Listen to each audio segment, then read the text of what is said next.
Hello friends, घरच्या tasty खाण्यामध्ये तुमचं खूप खूप मनापासून स्वागत आहे।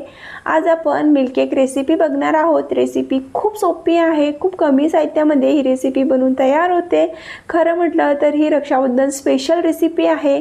जर आपला भाऊ घरी येत असेल ना, त्याच्यासाठी तुम्ही ही रेसिपी बनवा, त्याला खूप आवडणार आहे। तर त्यासाठी ते मी 2 लिटर दुधाचा वापर करते। एक जाड बुडाची कढई घेतलेली आहे। बुडाला थोडंसं पाणी ॲड करायचं आहे आणि त्यामध्ये दूध ॲड करून घ्यायचं आहे। तर इथे मी एकदम फ्रेश 2 लिटर दूध घेतलेलं आहे, गाईचं दूध, आणि हा फुल फॅट मिल्क आहे। व्यवस्थित त्याला गरम करून घ्यायचं आहे आणि कंटिन्यू आपल्याला ढवळत राहायचं आहे, म्हणजे बुडाला दूध लागणार नाही आणि छान असं दूध आपल्या इथे बॉईल होईल। तर बघा, दुधाला उकळी आलेली आहे आणि मी कंटिन्यू चमचने त्याला ढवळत आहे। व्यवस्थित आपल्याला ढवळून याला शिजवून घ्यायचं आहे। मार्केटमध्ये एवढी महाग आहे ना ही मिठाई, तुम्ही एकदम स्वस्त्यामध्ये घरी बनवून तयार करू शकता। तर याला काय काय साहित्य लागणार आहे ते बघून घेऊया। तर दूध तर बॉईल होतच आहे, त्यासोबत आपण इन्ग्रेडियंट बघूया त्याच्यामध्ये काय ॲड करणार आहोत। 1 कप इथे साखर घेतलेली आहे, 2 चमचा लिंबाचा रस आणि 1/4 कप इतकं किंवा एक छोटीशी वाटी, पाव वाटी इतकं तूप घेतलेलं आहे। तूपसुद्धा इथे मी गाईचंच वापरलेलं आहे। इथे आपल्या दुधाला सुद्धा खूप छान उकळी आलेली आहे। अशा वेळेस ना कंटिन्यू चम्मच ढवळत राहायचं चम्मचने, म्हणजे दूध बुडाला लागत नाही आणि उतू सुद्धा जात नाही। कधी कधी एक नजर इकडे तिकडे झाली की दूध पूर्ण उतू जातो आणि दूध सुद्धा वेस्ट जातो। तर दूध तर आपला शिजतच आहे। लगेच आपण इथे एक ट्रे तयार करून घेऊया। बुडाला बटर पेपर लावून घेतलेला आहे आणि थोडंसं तुपाने इथे ग्रीस करून घेतलेला आहे। तर इथे ट्रे तयार झाला आहे। लगेच आपण दूध चेक करून घेऊया।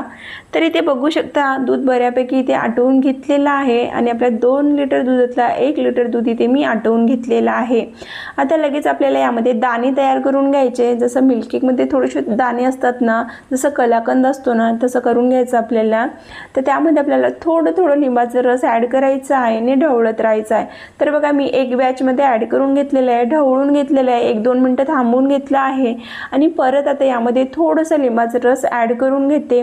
परत याला ढवळते। एकदम असं पटकन टाकायचं नाही, थोडं थोडं करून 2 ते 3 वेळेसमध्ये आपल्याला इथे ॲड करून घ्यायचं आहे लिंबाचा रस आणि परत याला ढवळायचं आहे। तर बघा, इथे 2 वेळेस ॲड करून घेतलेला आहे आणि ही तिसरी वेळसुद्धा मी ॲड करून घेतलेली आहे। थोडं थोडं करून ॲड केल्याने काय होते, खूप छान दाणे तयार होतात। पटकन असा पनीरसारखं फुटत नाही। बघू शकता इथे किती छान बारीक बारीक दाणे आले आहेत ना।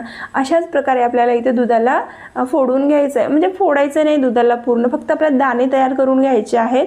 तर बघू शकता, खूप छान इथे आपले दाणे आलेले आहेत आणि एवढंच आपल्याला दुधाला इथं फाडायचं आहे आणि आता कंटिन्युअसली याला ढवळत राहायचं आणि दुधाला शिजवून घ्यायचं आहे। जोपर्यंत दुधातला पूर्ण अजून पावभाग आटत नाही ना, तोपर्यंत दुधाला इथं ढवळत राहायचं आहे। अजिबात या स्टेपवर अजिबात इकडे तिकडे जायचं नाही। अशा प्रकारे कढईच्या बाजूला जे लागलेलं आहे ते खरचटून काढून घ्यायचं आहे आणि दुधाला कंटिन्युअसली आपल्याला ढवळत राहायचं आहे। थोडंसं तुम्ही ढवळणार नाही किंवा मिक्स करणार नाही तर दूध बुडाला लागून जातो, कारण या वेळेवर ना दूध खूप घट्ट झालेला असतो आणि पटकन बुडाला करपतो। त्यासाठी अशा वेळेला दूध सोडून कुठे जाऊ नका, कंटिन्युअसली त्याला ढवळत राहा। आणि बघू शकता, खूप छान दाणे तयार झालेले आहेत दुधामध्ये आणि अशाच प्रकारचे आपल्याला दाणे तयार करून घ्यायचे। दुधाला फाडायचं नाही, फक्त दाणे तयार करून घ्यायचं आहे आणि दूध इथे बऱ्यापैकी आटलेलं आहे, म्हणजे घट्ट झालं आहे। आणखी आपण 5 मिनिटापर्यंत याला असंच घट्ट करून घेणार आहोत आणि यामध्ये आपल्याला साखर ॲड करायची आहे। बघा, तर साखरसुद्धा इथे पटकन एकाच वेळेला टाकायची नाही, थोडं थोडं करून आपल्याला 2-3 वेळेसमध्ये साखर ॲड करायची आहे। तर इथे मी थोडीशी साखर ॲड केलेली आहे। परत ढवळून 5 मिनिटापर्यंत याला शिजवून घेणार आहे, म्हणजे याच्यातला पूर्ण साखरेचा पाणी आटून जाईल। तर 5 मिनिटापर्यंत शिजवून घेतलेलं आहे। बघू शकता, अजून थोडंसं थिक झालेलं आहे। अजून यामध्ये मी थोडीशी साखर ॲड करणार आहे। परत याला 5 मिनिटापर्यंत असं शिजवून घेणार आहे, ढवळून घेणार आहे आणि जे कॉर्नरली दिसतंय ना कढईच्या बाजूनी, ते पूर्ण आपल्याला चम्मचने व्यवस्थित काढून घ्यायचं आहे। आणि बघा, परत एकदा मी 5 मिनिटं शिजवून घेतल्यानंतर परत एकदा साखर ॲड केलेली आहे। परत 5 मिनिटं शिजवून घ्यायचं आहे ना। ही प्रोसिजर केल्याने यामध्ये खूप पाणी सुटत नाही आणि आपल्याला परत खूप वेळ शिजवायची सुद्धा गरज नाही। बघा, साखर ॲड केल्यानंतर 5 मिनिटापर्यंत शिजवून घेतल्याने पूर्ण साखरेचा पाणी आटून जातो आणि आपली जी ही दुधाची कन्सिस्टन्सी आहे ना, तशीच्या तशीच राहते। बघा, पूर्ण साखर मी एकदा ॲड केलेली आहे आणि परत याला मी आता कंटिन्यू ढवळत शिजवून घेणार आहे। आणि कढईच्या बाजूने जे कॉर्नरली दिसतंय ना ते सुद्धा मी चमचने काढून घेत आहे। जर तुम्ही शेवटपर्यंत काढणार नाही तर ते तिथून चिपकून राहणार आणि ते एवढं वेस्ट होते आणि तेवढे छान लच्छे निघतात ना, तर कंटिन्यू तुम्ही काढत चला ते सुद्धा। तर व्यवस्थित आपल्याला आता शिजवून घ्यायचं आहे। आणि आता बघा तुम्ही आपल्या मिल्क केकचे दाणे किती छान रबडीमध्ये दाणे आलेले आहेत आणि अशाच प्रकारची रबडी आपल्याला तयार करायची आहे। बघा यापेक्षा जास्त सुद्धा दाण्याची गरज नाही आहे मिल्क केकमध्ये, अशाच प्रकारचे दाणे आपल्याला मिल्क केकमध्ये हवे आहे। यापेक्षा जर मोठे दाणे आले म्हणजे ते दूध फाटल्यासारखा होतो आणि चवीला छान लागत नाही। म्हणून मी जशी तुम्हाला कन्सिस्टन्सी ते दाखवत आहे ना, बघा व्हिडिओमध्ये मी जास्त जरी सांगत असेल तर बनवायला तेवढी सोपी आहे ही रेसिपी। तर पूर्ण इथे शिजवून घेतलेला आहे आणि खूप थिक इथे झालेला आहे आपला बॅटर। तर आता काय करायचं, त्यामध्ये तूप ॲड करायचं आहे। तर थोडं थोडं तूप, आपल्याला तूप सुद्धा 2-3 वेळेस मध्ये थोडं थोडंच ॲड करायचं आहे आणि ते मी अर्ध तूप इथे ॲड करून घेतलेलं आहे। परत 5 ते 10 मिनिटापर्यंत याला शिजवायचं आहे। जोपर्यंत तूप याच्यामध्ये पूर्णपणे मिक्स होत नाही ना तोपर्यंत त्याला शिजवून घ्यायचं आहे। आणि बघा मी कंटिन्यू ढवळत आहे तरी बुडाला थोडंसं चिपकल्यासारखं झालेलं आहे। परत थोडंसं तूप ॲड केलेलं आहे। परत 5 मिनिटापर्यंत त्याला शिजवून घेऊया। जोपर्यंत तूप यामध्ये पूर्णपणे मिक्स होत नाही तोपर्यंत त्याला कंटिन्यूअसली ढवळून शिजवून घेऊया। आणि असं केल्याने खूप छान दाणेदार चिपचिपा असा इथे मिल्क केक बनवून तयार होत नाही। खूप छान मोकळा सुटसुटा आणि खूपच छान चवीला असा इथे मिल्क केक बनवून तयार होतो। तर इथे कंटिन्यूअस मी चालवत आहे आणि अशा प्रकारे आपल्याला इथे मिल्क केकचा शिजवून घ्यायचा आहे। आणि थोडंसं जे उरलेलं तूप आहे ना तो सुद्धा मी इथे ॲड करून घेते आहे। आता परत आपल्याला याला शिजवून घ्यायचं आहे। जोपर्यंत त्याच्यामध्ये छानशी जाळी तयार होत नाही ना तोपर्यंत या बॅटरला आपल्याला कंटिन्यू शिजवून घ्यायचं आहे। अशा स्टेजवर अजिबात गॅसची फ्लेम हाय करायची नाही, गॅसची फ्लेम कमीच ठेवायची आपल्याला आणि कंटिन्यू याला मिक्स करून घ्यायचं आहे। तर बघा इथे मी कंटिन्यू चालवत आहे, अजिबात थांबलेली नाही आहे। पटकन बुडाला लागण्याचे चान्सेस असतात म्हणून कंटिन्यू तुम्ही याला फिक्स करत राहा। तर बघा खूप छान इथे शिजून तयार झालेला आहे, अजिबात बुडाला सुद्धा लागलेलं नाही आहे। कलर बघा, कन्सिस्टन्सी बघा, किती छान दाणे आलेले आहेत आणि अशाच प्रकारचा इथे आपल्याला तयार करून घ्यायचं आहे। परत त्याला मी 5 मिनिटापर्यंत कंटिन्यू याला शिजवून घेणार आहे। आणि जाळी बघा, अशा प्रकारची जेव्हा जाळी यायला लागते ना त्यावेळेला समजायचं की आपला मिल्क केकचा जो बॅटर आहे परफेक्ट बनून तयार झालेला आहे सेट होण्यासाठी।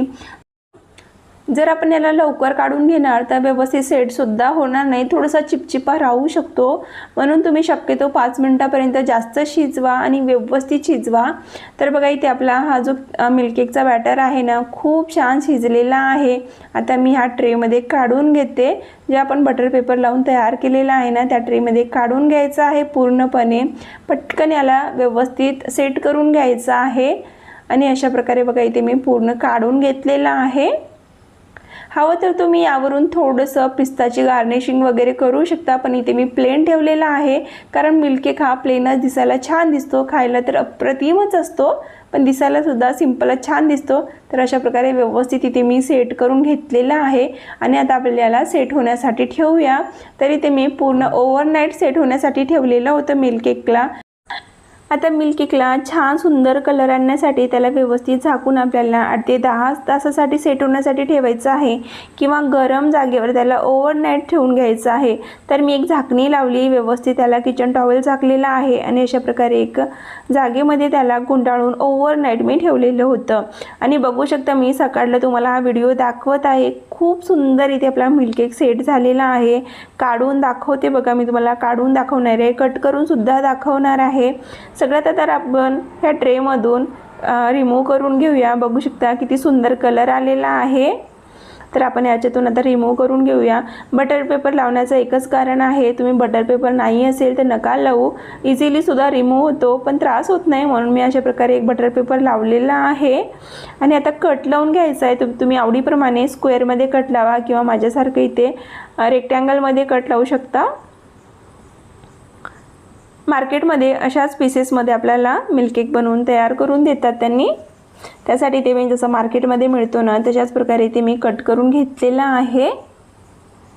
तर बघा इथे मी पूर्ण कट करून घेतलेला आहे। तुम्हाला मी हे तोडून सुद्धा दाखवते की किती सुंदर टेक्स्चर आलेला आहे, किती छान दाणेदार आपला मिल्क केक इथे बनवून तयार झालेला आहे। तर बघा, अजिबात चिपचिपा नाही आहे, एवढा टेस्टी होतं ना. ज्यावेळेला मी घरात सगळ्यांना खाऊ घातलं त्यावेळेला सगळ्यांना खूप जास्त प्रमाणात आवडलं. आणि एक म्हटलं तर घरामध्ये आपण बनवतो त्यावेळेला कोणतंही मिक्स करत नाही, कोणते भेसळ नसते, एकदम प्युअर दुधापासून आपण हा मिल्क केक बनवून तयार करतो. तर तुम्हाला राखी स्पेशल ही रेसिपी कशी वाटली कमेंट करून नक्की सांगा. आवडली असेल तर चॅनलला लाईक शेअर सबस्क्राईब करायला विसरू नका.